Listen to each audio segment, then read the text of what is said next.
Tip-off may still be a couple weeks away, but as far as social media is concerned, NBA action is back. With the season starting later this month, teams are hastily making moves to lock themselves in as contenders for the upcoming season. Most notably, Trailblazers legend Damian Lillard is headed to Milwaukee in a move that sent shockwaves throughout the league. I'm Declan Stablow, joined alongside Rob Cardini and Joey David. And tonight we're going to be breaking down last week's trades as well as how we think the rest of the season will unfold. Now, first things first, we have got to talk about Damian Lillard, Dame Dollar, linking up with Giannis Antetokounmpo in Milwaukee. Rob, I'll start with you first. How do you think that trade impacts Milwaukee? I think that this makes Milwaukee the title favorite. Now, this trade has been a long time coming for Dame. I think that Dame is a guy that a lot of people, if you're not a Trailblazers fan, have wanted to see him play elsewhere, and now we finally got that. I think that right now the Bucks are the clear winner of this trade for this upcoming season. Sure, the Blazers could, this will help them for the future, but right now this is all about the Bucks. Damian Lillard is going to go to the Bucks, and he's going to open up this offense in ways that they haven't had in the Giannis era. They haven't had a deadly shooter that they can rely on game in and game out. So not only is this going to open up the floor, it's going to take a load off of Giannis's shoulders in every game down the stretch. The past couple of years, Chris Middleton's been hurt. It's been, Giannis has to drive to the paint, and defenses have adapted to that, but now they can't forget about Damian Lillard, obviously. Now, one thing I also want to talk about this trade is what the Phoenix Suns did, because it was a three-team deal. The Phoenix Suns went out, and they got rid of DeAndre Ayton, who has underperformed immensely for them in each playoff run. I think that the Suns got some really good depth with Grayson Allen, Nasir Little, and Keon Johnson, and also got a vet big and Yusuf Nurkic, who will help them in a playoff run. Yeah, honestly, I love everything you're saying, and through my tenure of being a member of Penn State Sports Night, I got to pull the curtain a little bit more back about myself. I'm a diehard Damian Lillard fan. I love him, and now, because he's gone, my new affiliation is with the Milwaukee Bucks, so I'll be paying a lot of attention to them this year, and I'm very excited for this trade for many reasons, like you said, but one of them that you didn't say that I really want to highlight is the spot-up shooting. Chris Middleton and Damian Lillard are both very good at that. When it was Middleton's, I guess last year, it was 31% from three and 43% from the field. And Dame's higher just by a couple percents on both those aspects. And I expect to see both of them not skyrocket, but move up to the higher echelon in both those statistics. I really expect Dame, I know we're going to get a little bit spicy later, but I really expect Dame to shoot over 40% from three for the second time in his career. And that's what Dame's done. He's always been able to put the team on his back, and now he doesn't have to. He gets to be that 1B option, which he's never had the ability to be in his career. Now he doesn't have the weight of a city, the weight of a team on his shoulders. He can just sit back, relax, and just play basketball, and you're going to see a whole new version of Damian Lillard this year. Mm-hmm. Now, I just have to point out, this is a trade that I have wanted to have happen for a very long time. If you pay attention to that board, you'll see, dating back to November 17th of 2020, I have been calling for what I consider to be the most closest thing we have ever seen to a modern-day Shaq and Kobe linking up. Since I was a freshman, just trying to keep my mask above my nose, I've been wanting to see this duo happen. But in the aftermath of that trade, another very good player found his way to a new, very good team. Drew Holiday, now the third option on that Boston Celtics team. Joey, how do you see him fitting into that roster? Well, the first thing I have to do, and I'm sorry, Mom, this isn't the right thing to do, and I swear I was raised properly, but I'm going to respond to a question with a question. And do you know next week's lottery numbers? Because if you can do that, help me get rich. But if we're going to go back to Drew Holiday, the Celtics now have the best front court in all of basketball. And, I mean, I don't think there's another team that comes off my head right now that is even close. Jaylen Brown, Derek White, and now Drew Holiday, they all bring a different aspect to the table that's going to complement this team. And they're going to do great things together. Then, of course, add in a Jason Tatum. Yes, they did lose Robert Williams in that trade, and the Celtics are going to have to put a lot of effort and faith into two veterans now, and Al Horford, who's in his I don't know what year now, and Kristaps Porzingis, who's not the spring chicken that he used to be.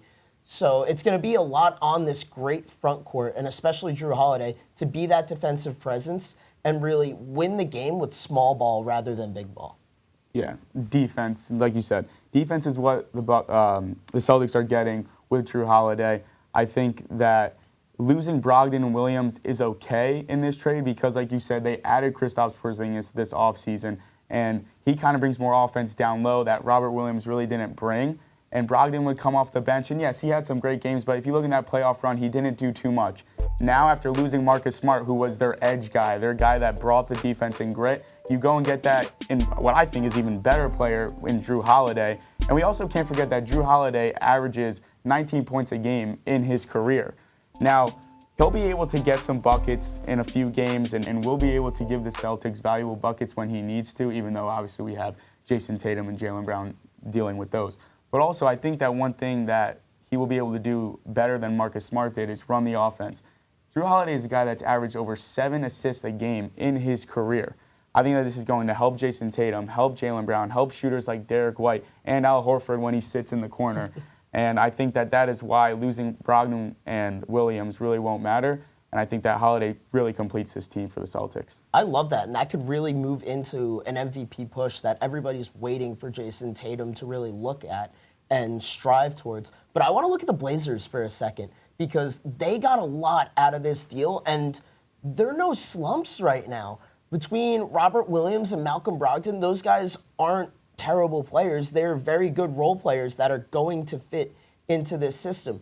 And I don't know if you guys looked at the grand scheme of this Trailblazers roster. There aren't many veterans. This is a very young and athletic team that might make a lot of surprises coming into next year.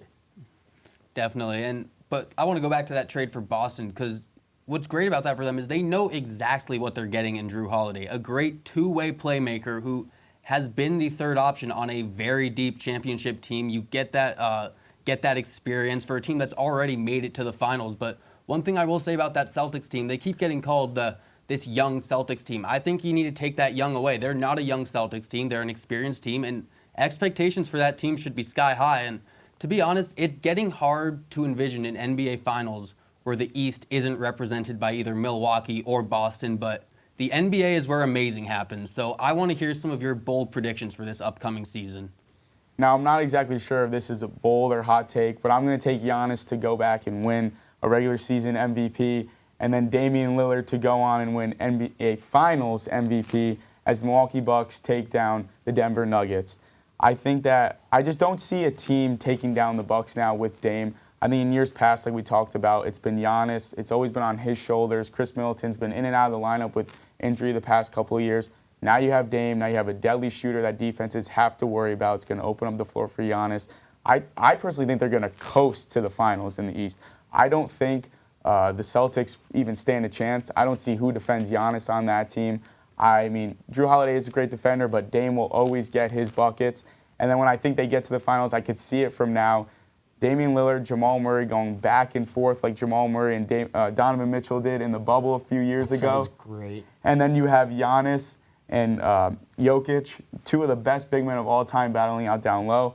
But I think the Bucks come out on top as Dame is hungry as ever for a ring, and Giannis, he definitely wants to get another. I honestly hope you're right because as a sports fan, that just sounds amazing. I'm going to go a little different, and I'm not going to talk about the finals. I'm going to go back to the Trailblazers here and that young roster. The first thing that I see happening with the Trailblazers is everyone's going to write them off. And I see them making the play-in tournament because they have all these young, great athletic pieces that they're going to work on, especially Scoot Henderson. I see him winning Rookie of the Year. But I'm not done there. I also see Anthony Simons winning Most Improved Player. So they're going to get 2 trophies over there. And you might think, oh, Joey, you're crazy. You're not going for the third one. I'm not. But I think they're going to win the play-in tournament, win the first round, and then they'll get knocked out in the semis. But that's way better than anybody thought they would, and that's why I think it's still a hot take.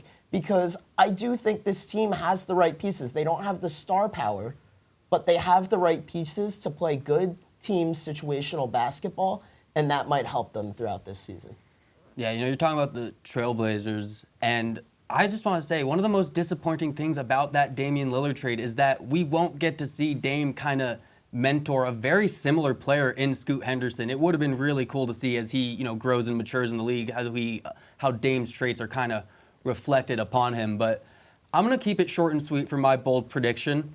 Joel Embiid will not be a 76er by the end of this year. I think that he's a big man who can stretch the floor. He's overseas. I think if he's available at the deadline, Mark Cuban is going to be salivating to find another star to pair with Luka Doncic. That's my bold prediction. But that is all we have for tonight. It's shaping up to be another great season of NBA basketball. I'm Declan Stablow. For Rob Cardini and Joey David, have a great night, and thanks for watching. Hey everybody, thanks for tuning into this edition of Penn State Sports Night. For more content like this, be sure to subscribe to our YouTube channel, give us a like, and follow our socials down below. And as always, we are Penn State Sports Night.